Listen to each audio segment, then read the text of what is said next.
Tsaka ano, in terms of looking for a partner who will accept you even if you don't have money. Yeah. 'Di ba sa panahon ngayon, ang dami mga single out there looking for yung Even mga though sis, we yung don't- may kotse, yung may cash, 'di ba? may Yung condo. may condo. Pero ma-appreciate ko talaga yung person who will accept you even if you don't have money, and then you can build your life together. Yes. Yun yung Yes. other 3 C's. You have Mm-mm. Christ, you are content, You have character. and character. Yun. Yun. Yun ang important. That's Galing? right.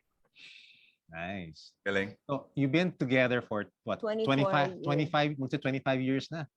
Advance Next congratulations year, pala. silver na kami. Wow, congrats. Anong anniversary date nyo? Para July 11, July 11? July 11. Oh, birthday niya. Sa birthday ni Sa Bibi birthday. Ziki. Oo nga. Birthday mo, July 11 also. Yeah. Wow. Tipid sa celebration. Oo. Ayaw Saka niyang maalala niya kung kailan ang ayaw wedding. niyang makalimutan. Di ba? No, over the 25 years you've been together, 24 you've been Yeah. you've been married. What Mm. was the greatest struggle?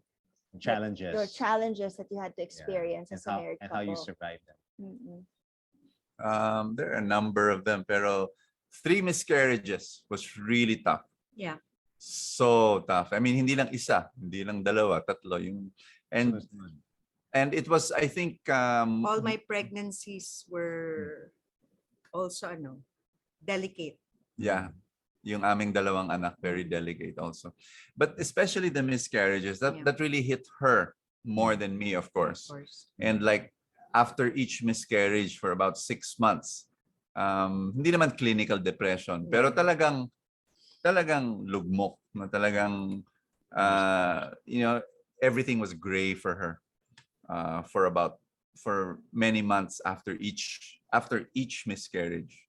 Tapos meron pang mga what really worsened the situation is people who were meant well pero did not know how to comfort. Yung biglang tatawa sa kanya, you can try again. Yung mga ganun, yung parang, okay. Okay. It's really funny, but we understand naman. People it's don't really know. difficult. You don't know how to comfort somebody. It can But- be so overwhelmingly draining. Hmm. Diba? I mean, one Yeah. miscarriage